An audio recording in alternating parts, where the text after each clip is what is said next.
Assalamualaikum warahmatullahi wabarakatuh. Selamat pagi dan salam sejahtera untuk kita semua. Pertama-tama mari kita panjatkan puji syukur kehadirat Allah Subhanahu wa taala karena dengan rahmat dan hidayah kita diberi kesempatan dan kesehatan untuk sama-sama di tempat ini. Bapak Ibu sekalian yang kami hormati, ada dua laporan singkat yang kami bawakan pada hari ini, yaitu laporan pelaksanaan dan yang kedua adalah laporan singkat terkait dengan perkembangan COVID-19 dan vaksinasi di Kabupaten Gorontalo. Dasar pelaksanaan adalah Dipa Dinas Kesehatan Kabupaten Gorontalo Dapat Titik tahun 2021. Tujuan adalah membahas langkah-langkah strategi di dalam rangka percepatan penanganan COVID-19 dan percepatan pelaksanaan vaksinasi di Kabupaten Gorontalo.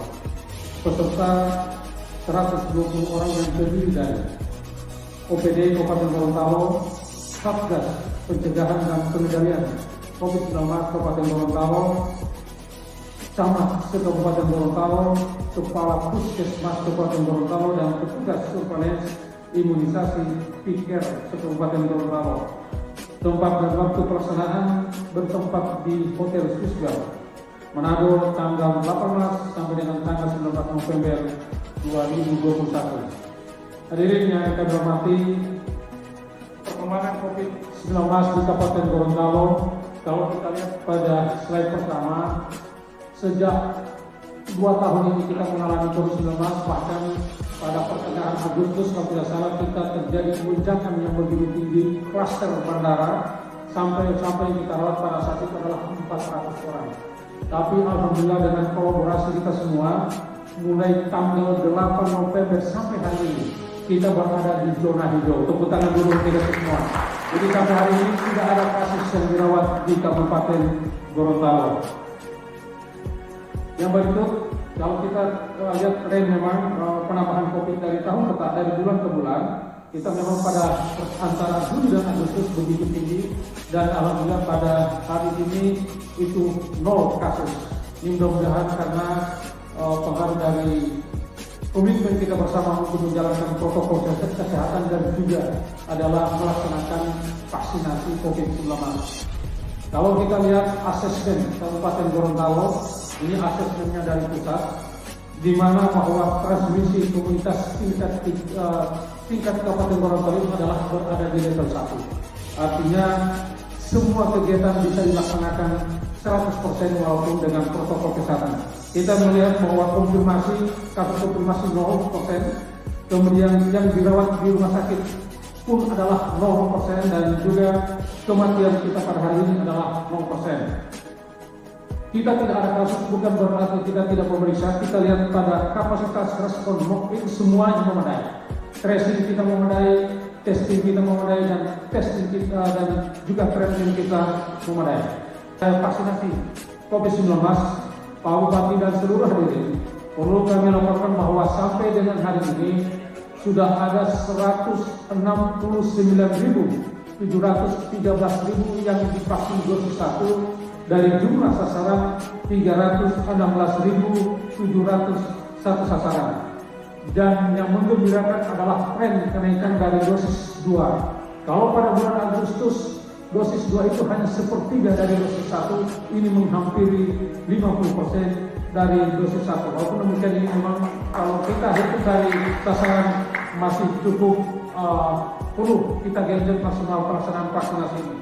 Saya membandingkan antara kabupaten kota seprovinsi Gorontalo. Memang kalau kita melihat secara presentasi, kita berada di urutan keempat kalau tidak salah untuk provinsi Gorontalo. Tapi kalau kita melihat jumlah secara absolut, itu kita sudah hampir 170.000. Kalau kita bandingkan dengan kabupaten kota lain, kita mungkin secara absolut ada selisih 100.000 di atas kabupaten kota lain. Bahkan kota Gorontalo yang dekat dengan kita itu kita selisih sekitar 60.000 lebih. Tapi secara presentasi memang kita masih belum, karena sasaran kita begitu tinggi. Di samping boleh kita lihat bahwa tren vaksinasi kita pada bulan Agustus kita masih 50.000, tetapi alhamdulillah 3 bulan berturut-turut ini, bulan Desember pun belum selesai, kita sudah berada di angka 169.000 pada hari ini, dan insya Allah bisa mencapai lebih di akhir bulan November ini. Kami memohon kesediaan Pak Bupati untuk dapat memberikan arahan sambutan sekaligus membuka acara ini dan juga sebagai pemateri pada acara di tempat ini. Demikian, terima kasih. Wabillahi taufiq wal hidayah. Wassalamualaikum warahmatullahi wabarakatuh.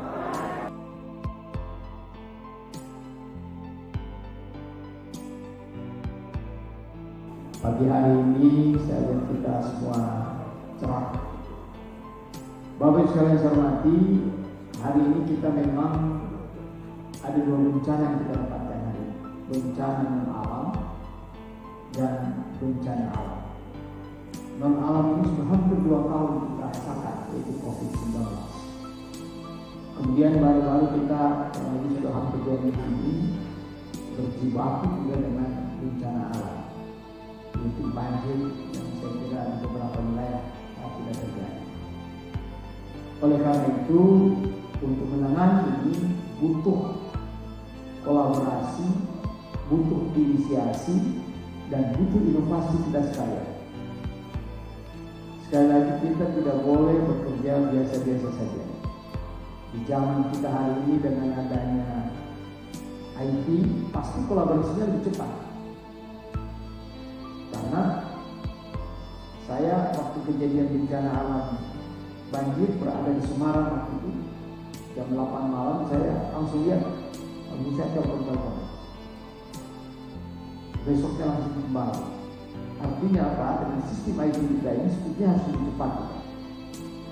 Bapak sekalian saya hormati, pemerintah daerah setelah terjadinya bencana non alam COVID-19 ini, yang kita tidak tahu ini kenapa kok terjadi. Sampai hari ini sejarahnya asal usulnya belum terungkap. Tapi yang jelas dimulai dengan China, kemudian menyebar di seluruh dunia, bahkan sampai ke Gorontalo. Kita bergembira juga pada saat yang lalu di seluruh provinsi di Indonesia, kita yang terakhir, NTT dan Provinsi Gorontalo. Nah, tetapi setelah itu perkembangannya hampir sama juga dengan di daerah-daerah lain. Maka pada saat itu ada 3 strategi yang kita lakukan. Strategi yang pertama adalah pengendalian dan pencegahan COVID-19. Apa yang kita lakukan? Protokol kesehatan. Saya kira sampai hari ini jaga jarak, cuci tangan, kemudian juga pakai masker dan sebagainya, itu kita terus lakukan, dan upaya itu sejak dulu kita sudah lakukan sejak awal. Pencegahan yang lain juga kita lakukan adalah dengan melakukan olahraga. Saya kira itu kita sudah lakukan terus. Kemudian yang berikut juga WFH, kita bekerja setengah di rumah, setengah di kantor dan sebagainya. Ini cara-cara pencegahan yang kita lakukan sejak awal. Kemudian yang berikut, kita melakukan apa yang disebut dengan membuat kelembagaan gugus tugas. Nah, gugus tugas itu dari tingkat kabupaten, kecamatan sampai dengan tingkat desa. Ini apa? Ini adalah gugus tugas yang menyelenggarakan, mengecek, melakukan tracing, kemudian juga sampai dengan treatment 3T itu, dan itu dikolaborasikan dengan dinas kesehatan dan juga puskesmas di tingkat kecamatan. Ini saya kira cara-cara yang kita lakukan. Bahkan kita juga melahirkan norma perilaku baru, kehidupan baru kita, yang namanya pakai masker itu kalau tidak pakai masker malu. Namanya duduk jaga jarak itu sudah menjadi kebutuhan kita sekalian. Itu yang disebut dengan norma perilaku baru. Alhamdulillah ini sudah berlangsung dengan baik, dan tadi sudah digambarkan oleh Pak Kepala Dinas bahwa COVID kita terkendali, bahkan hari ini 0. Strategi yang kedua yang kita lakukan adalah bantuan sosial. Nah, ini bantuan sosial kenapa? Karena setelah COVID-19 ini, maka masyarakat yang paling bawah itu terkena. Karena apa? Mereka mobilitasnya dikurangi, kerumunan, bahkan sekolah-sekolah kita tutup, itu cara-cara kita untuk menjaga. Maka pendapatan masyarakat juga akan berkurang. Untuk itu kita lakukan bantuan sosial. Bantuan sosial ini alhamdulillah tidak hanya di tingkat kabupaten, tapi juga di tingkat desa, provinsi, bahkan tingkat nasional. Ini saya kira yang kita terus lakukan dan alhamdulillah seperti digambarkan tadi hasilnya baik. Pertumbuhan ekonomi kita juga yang pertama pada saat tahun lalu, tapi tahun ini sudah terpilih oleh karena adanya investasi yang terus meningkat. Kita juga bergembira hari ini Pak Presiden dan Pak Wak, maka walaupun kita di era COVID 2 tahun yang lalu investasi kita justru 3,4 miliar. Jadi sebelumnya 1,9, 2019 tahun lalu 3,4 miliar. Kami target saya dengan triliun. Jadi sambil dana dari daerah, tapi dana yang ketiga juga kita sorot termasuk juga dana melalui perbankan. Nah, saya berharap banyak apa yang telah kita lakukan hari ini. Pertama, saya ingin kolaborasi terus kita lakukan. Kalau di tingkat kecamatan, itu adalah camat dengan forum pimpinan kecamatan ada dan radio dengan Pak Kapolsek dan juga puskesmas. Yang kedua, saya berharap berbasis desa. Ke depan betul-betul berbasis desa. Jadi dibuat jadwal saja di desa. Kenapa? Ini mengurangi mobilitas juga. Bisa dibayangkan kalau kita lakukan di kecamatan, dulu itu saya setuju dengan itu karena apa? Memberi semangat. Tapi ke depan karena masyarakatnya sudah mulai merata, lakukan saja per desa. Agar supaya mereka tidak habis waktu, biaya lagi datang ke sini. Yang ketiga, kerumunan juga terjadi. Buat tenda yang banyak-banyak. Kalau di desa tidak perlu menggunakan.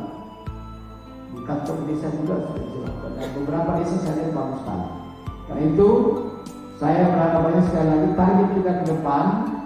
Bulan ini kalau dapat minimal 70% untuk dosis 1 dan 50% dosis 2. Baik sekalian saya hormati, terakhir harapan saya sekali lagi jangan menang letih dan menyerah terhadap COVID ini. COVID ini kita tidak tahu kapan berakhir. Sekali lagi kita bergerak. Saya ingin seluruh kepala dinas menjadi dinas kesehatan. Saya kira ini saya sampaikan dan dengan membacakan basmalah Bismillahirrahmanirrahim dan mohon restu kita sekalian, saya membuka secara resmi rapat koordinasi pencegahan dan pengendalian COVID-19 tahun 2021. Terima kasih. Assalamualaikum warahmatullahi wabarakatuh.